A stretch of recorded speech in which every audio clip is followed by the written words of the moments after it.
শান্তিপুর গ্রামের এক কোণায় থাকতেন রহিমা বেগম। তার একমাত্র ছেলে রফিক আর ছেলের বউ সুমিকে নিয়ে ছিল তাদের ছোট্ট সংসার। কিন্তু রহিমা বেগম তার বৌমা সুমিকে একদমই পছন্দ করতেন না। প্রায় প্রতিদিনই নানা কারণে বৌমার উপর রাগারাগি আর বকাবকি করতেন। তো মা, আমি জমিতে কাজ করতে চললাম, তুমি আর সুমি থাকো, সময় মতো ঔষধ খাইও। তো বউ, মায়ের খেয়াল রেখো। আর আজ বাড়ি ফিরতে ফিরতে রাত হবে। আচ্ছা, চললাম তাহলে। ঠিক আছে বাবা, সাবধানে যাস কেমন?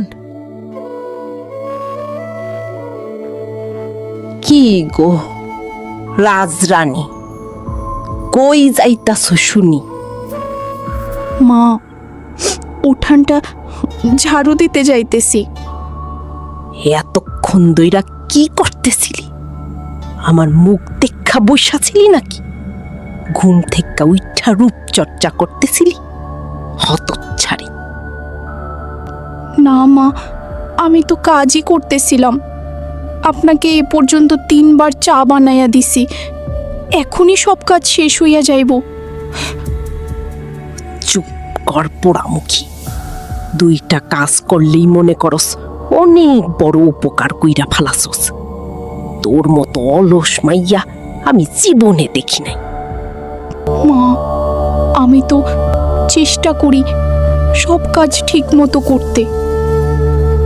তোর এই চেষ্টা দিয়া কি হইব? কাজ চাই কাজ। যা, আগে উঠানটা পরিষ্কার কর, এরপর বাকি কাজ শেষ কর।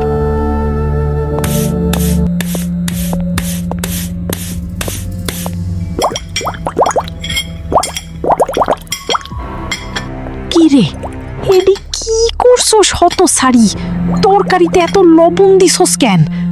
আমারে মারার লিগা? মা, একটু ভুল হইয়া গেছে। হ্যাঁ, তোর সব সময়ই ভুল। কোন কামটা ঠিক মতো করস? আর হইব না মা। প্রতিটা দিন একই কথা, একই কথা শুনতে শুনতে আমার কানটা পুইচ্চা গেল। আমার জীবনটাই শেষ কইরা দিলি তুই।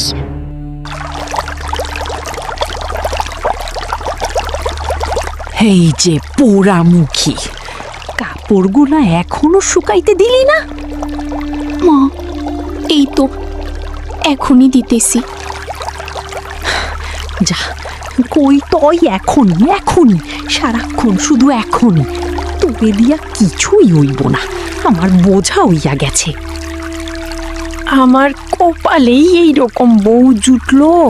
তোর বাপের বাড়ির থেকে তো একটা সুতাও দেয় নাই। দোষ আমার পোলার কিছুই নাই না, পোড়া কপাল আমার। ধুর, এই শোন, তাড়াতাড়ি কাম শেষ কইরা আমার চা বানাইতে। সারাদিন ঘরের সব কাজ করেও সুমি কোনো দিন তার শাশুড়ি রহিমা বেগমের মন জয় করতে পারত না। ছোট বড় যে কোনো বিষয় নিয়েই রহিমা বেগম তাকে বকাবকি করতেন, কিন্তু সুমি কখনোই তার শাশুড়ির কথার প্রতিবাদ করত না। চুপচাপ সব সহ্য করত। সুমির বিশ্বাস ছিল, একদিন না একদিন তার শাশুড়ি ঠিকই তার ভালোবাসা আর আন্তরিকতা বুঝতে পারবেন। একদিন তাকে নিজের মেয়ের মতোই বুকে টেনে নেবেন। সেই আশাতেই দিনের পর দিন কষ্ট সহ্য করে সংসারের সব দায়িত্ব পালন করে যেত সুমি। একদিন বিকেলে হঠাৎই তুফান শুরু হলো। এত পরিমাণের তুফান হয় যে সুমি প্রচণ্ড ভয় পেতে থাকে। এরই মধ্যে সুমির শাশুড়ি আসে এবং এসে সুমিকে বলে, এই যে মহারানী, বাহিরে এমন হাঁ করে তাকিয়ে আছিস কেন?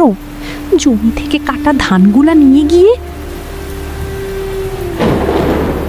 মা, বাহিরে তো প্রচণ্ড ঝড় হচ্ছে, ঝড় থামলেই সাথে সাথেই আমি গিয়ে কাটা ধানগুলো নিয়ে আসবো। আমি জানতাম তুই এইটাই বলবি। তুই আসতো একটা অকর্মার ঢেকি। আমি নিজেই কাজ করি, তোর মতো হতভাগীর উপর ভরসা নাই। ধুর, কোথাও কইতে ইচ্ছা করে না। এখন ভূতের মতো দাঁড়ায় না থাইকা সর আমার সামনে থিকা। না মা, আপনি যাবেন না দয়া করে। বাহিরে যে তুফান হচ্ছে। ধুর ধুর। আরে আরে, ধর ধর কেউ। ও মা গো, বাবা গো, আমি শেষ শেষ। বাঁচাও আমার কোমর। কি কি কি হইছে মা? কি আবার হইব, মাটির লগে এত জোরে পরিচয় হইছে যে কোমর আমারে চিনতেই পারতেছে না। ওর আমার কোমর। আসেন মা, ধীরে ওঠেন।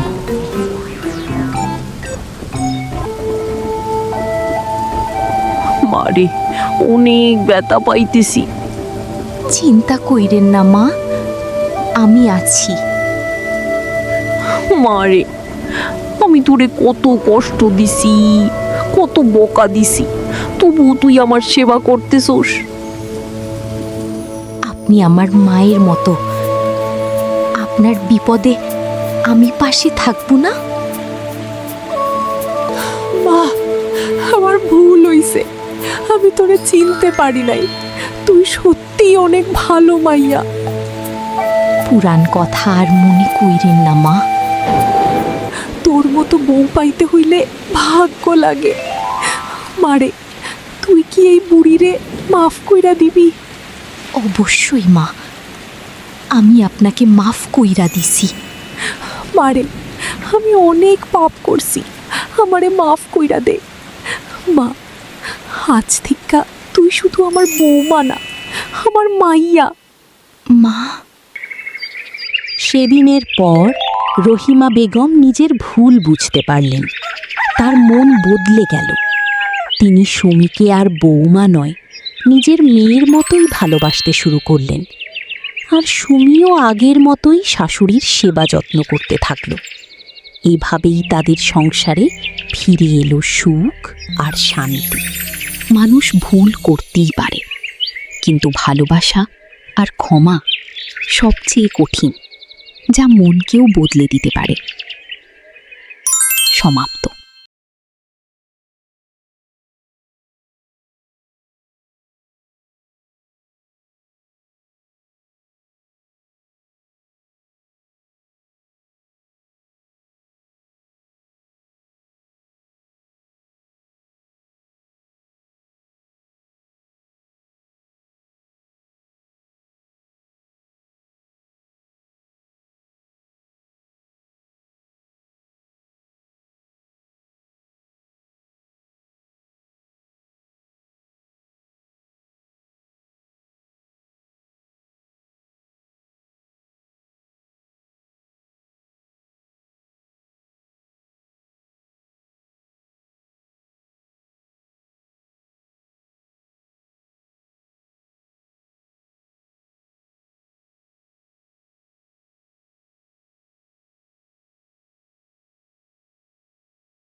মানুষ ভুল করতেই পারে, কিন্তু ভালোবাসা আর ক্ষমা সবচেয়ে কঠিন, যা মনকেও বদলে দিতে পারে।